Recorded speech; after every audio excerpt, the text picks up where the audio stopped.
Siser just recently introduced a new product called EasyColor DTV direct to vinyl, and in my last video we tested that product out. But that left me wondering, what else can we put EasyColor DTV on?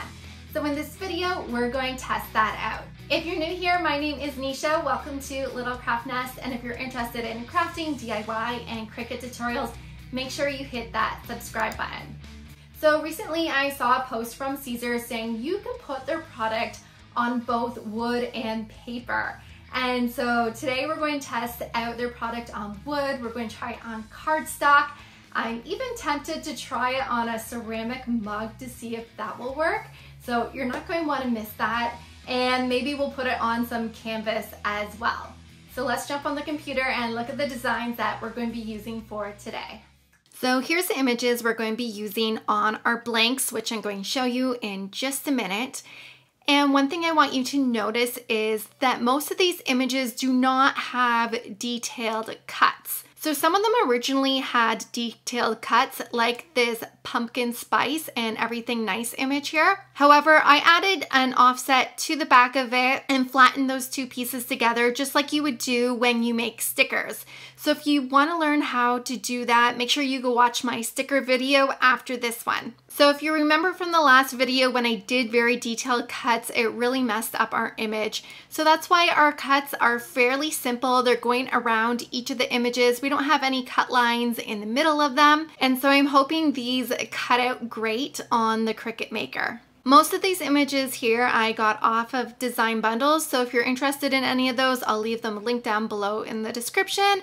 And this picture here on the right is just a picture I took a few years ago, and it was a fall picture, and I want to go with a fall theme today, so that's what I'm using. I've also already sized all my images to the size that I want. So we're going to go over and click on Make It. And you'll notice here that our images appear on 3 different mats. But I don't want to waste my DTV, so I want to move this image here over to another mat because I'm pretty sure there's room over there. So I'm going to click on these 3 dots here, click on Move Object. We're going to select our second mat here and press Confirm. And now that image is at the top here, and I'm just going to slide it down. And it looks like we got enough space for him. We can always move the other ones around. And on my first mat here, these images are looking really close together, so I'm just going to space them out a little bit. There we go, and I'm going to press Continue. Now we need to send this to the printer. So I'm using my Epson EcoTank printer today, and I'm going to keep the bleed on so I can ensure that my cut lines are great. And we're also going to be using the system dialog box, so I'm going to switch that on and press Print. Then my system dialog box should pop up somewhere behind Design Space, and there it is. And I'm just going to switch the quality of these photos to best. So I'm just going to take the regular paper out of my printer here, and then I'm going to put my EasyColor DTV inside. Now we have this grayish side here and then the white side, and we want to put the white side facing down because that's the side my printer will print on. Your printer may be different, so just make sure you are printing on the white side. And then we're going to press Print. So I'm going to put this on my mat here. I am using my blue mat because it's more sticky than my green mat right now, but you can go ahead and use your green mat for this. I'm going to roll it on, and then I'm going to put this in my machine, and we're going to put our setting on Iron On with more pressure. So these are the blanks I thought I'd go ahead and try today. So I have a canvas here that I thought would be fun to do a reverse canvas with.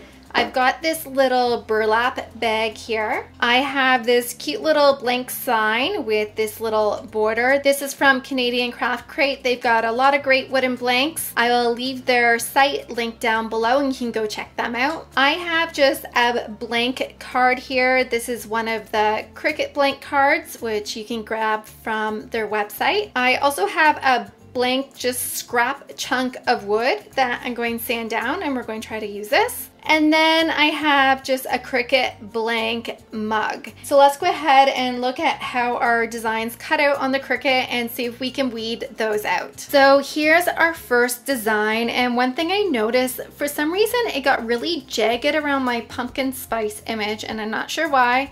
Not really liking that, but we're going to try to weed all this out. So I'm just going to peel the backing here,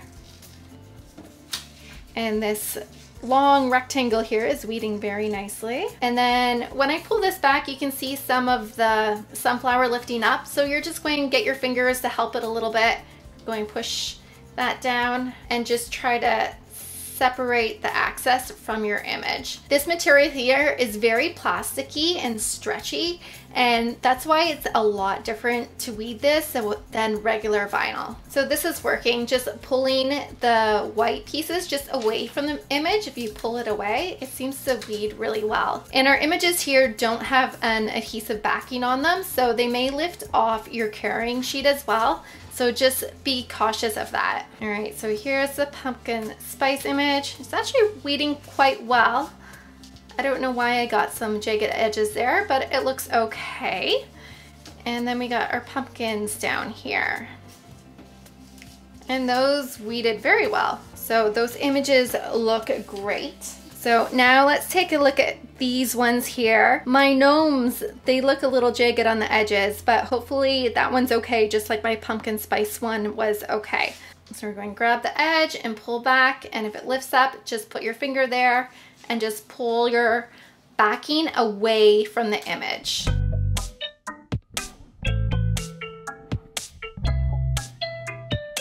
Okay, so those weeded out okay. The edges don't look super crisp. I don't know if you can see that, but they will do for what we're working with. And always remember to have a sharp blade in your machine when you're working with this material. In the last video, I started off using a blade that I've been using for a while. It cuts other material, but I had a hard time cutting this material.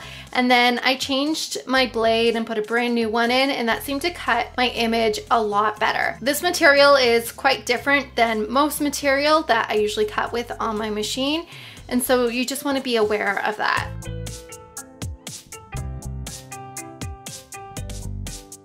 And there we have those images, and they all look pretty good.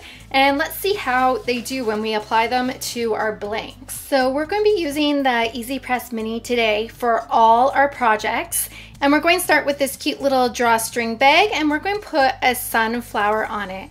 Now in the last video when we put our design on the onesie, I did have it on high heat on the EasyPress Mini, and that seemed to work great. So we're going to stick with the high heat for this project and see how that does. So our heat press is warmed up now, and I'm going to grab this sunflower here. You can just peel it off with your fingers and place it on, or you can use some TTD heat transfer mask. We'll use that for another project, but for this one, I'm just going to gently peel this design off the paper, and hopefully I don't rip it while I do this. So there's our sunflower there. I'm going to clean the surface with a lint roller, and then we're going to heat up the surface here for a good 3 seconds. And then we're going to gently lay our sunflower on top. And you can see how our surface is warm and our sunflower is just folding out flat. We don't have to force that.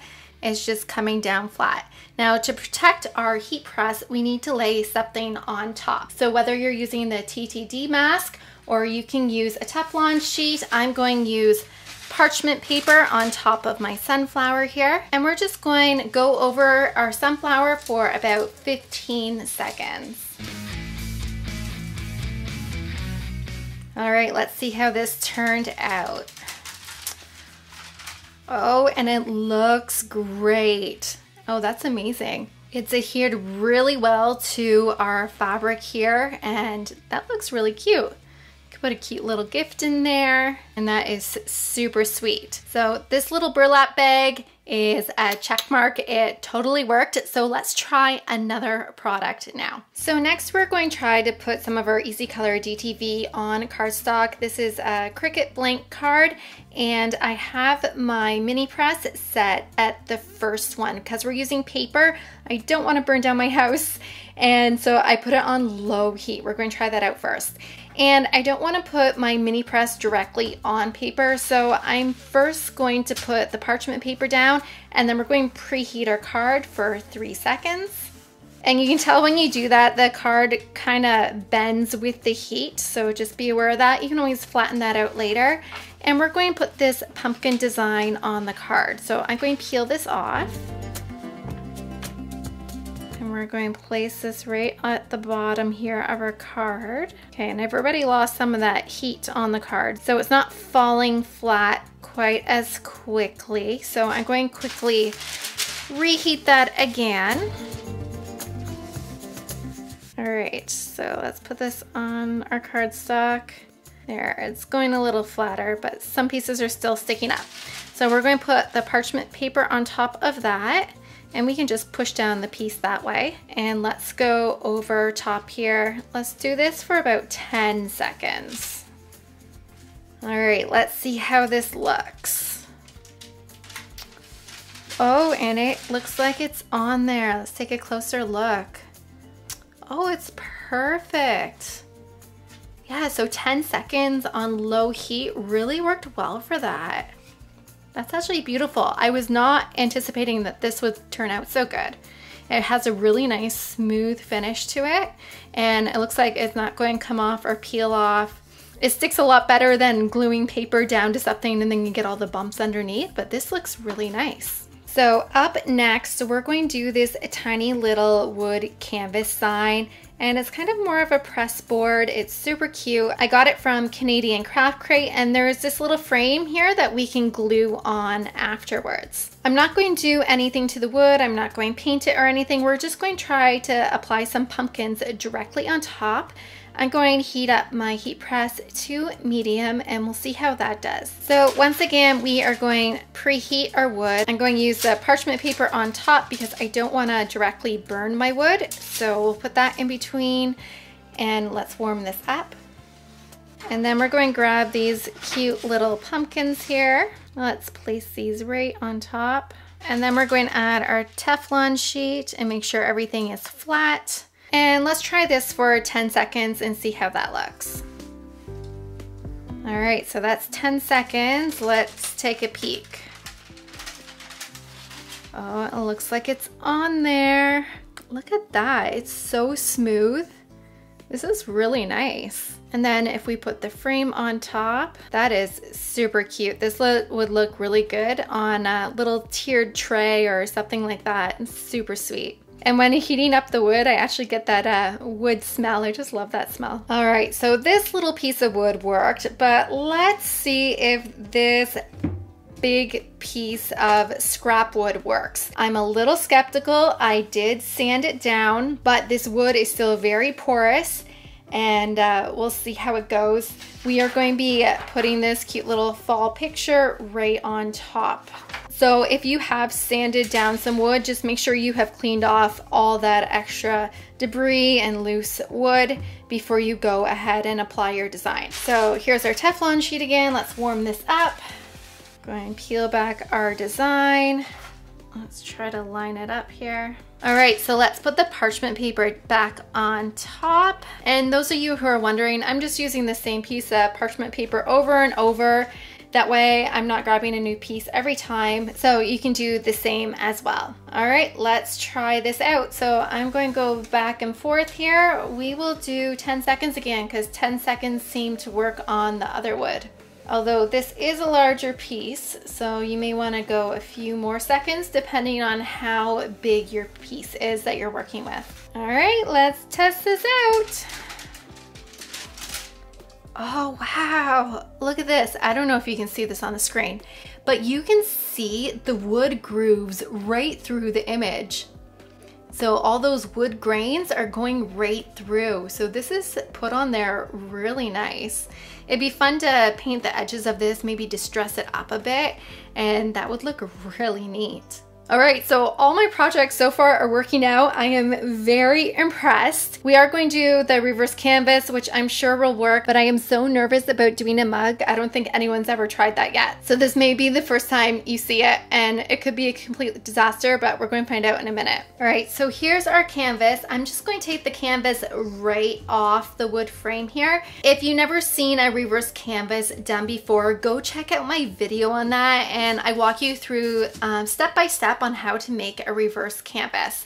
So I'm not going to show you all the steps today because we're just testing out our EasyColor DTV. But if you want to learn how to do that, I have a whole video on that. So it'll be linked down below in the description. All right, so I got my canvas off the frame. I know it doesn't look too pretty right now, but once I finish this frame and then we restaple the canvas back onto here, it'll look really good. So we are going to put these 3 guys onto our canvas, and I'm not going to be peeling them off individually like we have done with the other projects, but we're going to use some TTD heat transfer mask.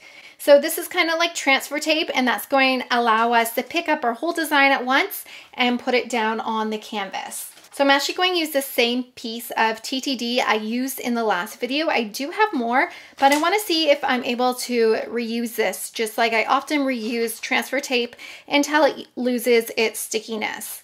So I'm going to grab this, and I'm going to lay it over top of our little gnomes. And be careful because you may get some static and your piece may pick up and fold in places you don't want to. So just be careful with that. You'll see that more clearly on my last video. If you haven't watched that yet, you can go ahead and go back and watch that video, and I show you that in a little more detail. All right, I'm having issues with my static here. So I'm just using my fingers to put down those pieces before the transfer tape hits it. And these little tiny pieces on the beard make it kind of difficult.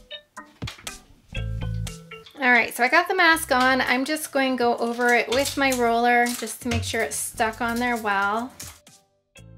All right, so we're going to peel this back. Oh, no problems there. It's sticking great.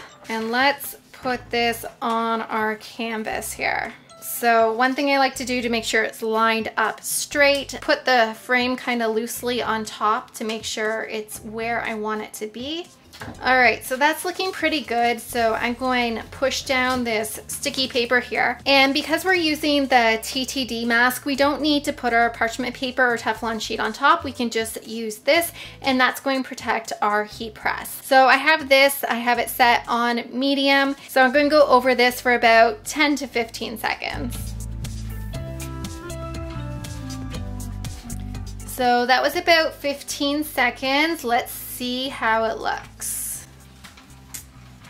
And it looks like it's, oh, it's on. It was almost on there. That one just peeled up a little bit. So I'm going to put this back on, and I'm actually going to turn my heat press up a little bit. So let's go to high heat, and then we're going to heat this for maybe another 10 seconds and see if that adheres a little better. So we're at full heat now, and we're just going to go over this, and hopefully this sticks to the canvas. I'm also giving it just a tad bit more pressure. I was doing pretty light pressure before, so I'm doing more of a medium pressure now. All right, let's see if this is sticking yet. Oh, there we go. That's so much better. You can see the canvas going right through our DTV here. And so this looks great. And all I have to do is finish the frame and put this back on, and it'll make a super cute fall decoration. All right, last but not least, we are going to try a ceramic mug. Now, just to be clear, Siser did not claim that this product can go on a mug, but I want to test it out anyways, just in case you were wondering. And even if we can get it to work, I'm not even sure if it's going to be safe in the wash. So I'm going to have to test that out too. So the first thing I'm going to do is just clean my mug off with a lint roller here. Make sure there's nothing sticking to it. We are going to try put this cute pumpkin spice design on the mug here. And I don't think I want to peel and stick because I feel like it'll move around on the mug. So I'm going to try to use some of the heat transfer mask again. So because this design is only one piece, it should be very simple to get this mask on. So let's just put this on. All right, so we got our pumpkin on the transfer mask. I'm actually going to use my canvas frame here just to give the mug some stability while I'm pressing this on. And I'm going to grab my parchment paper and put it on top of the mug to see if I can just warm the mug up just a little bit. I have a feeling this isn't going to work, but I wanted to try it. And there's no way I'm going to put this in my mug press. All right, I'm like super nervous about this. I have no idea if it's going to work. All right, so let's try to get this on centered kind of. It's a very cute design, so I hope it works, but I'm very skeptical. All right, so I have that laid down. And what heat setting do I have? So I'm still at full heat setting, so I've got all 3 bars there. We'll try to use this and see how that works. We'll try for 15 seconds. When you're doing infusible ink in a mug press, it actually takes quite a few minutes, but this is a totally different product, so I'm thinking it's going to take less time if it does actually work. So let's go ahead, let's cross our fingers and see what happens.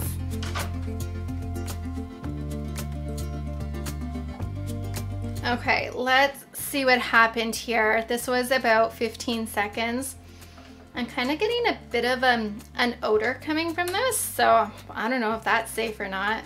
I have a feeling it's not stuck down, but let's check it out. Yeah, no, that's not sticking at all. And you can see our design here is just completely wrinkling, so I don't even think this is going to work at all. But let's try for a few more seconds just to say we gave it a go. And I don't want this mask to melt either, so I'm a little worried about that. Maybe that's where the smell's coming from. Not sure. So I'm going to put the parchment paper back on. We'll give this one more go. And if not, we'll just say this does not work.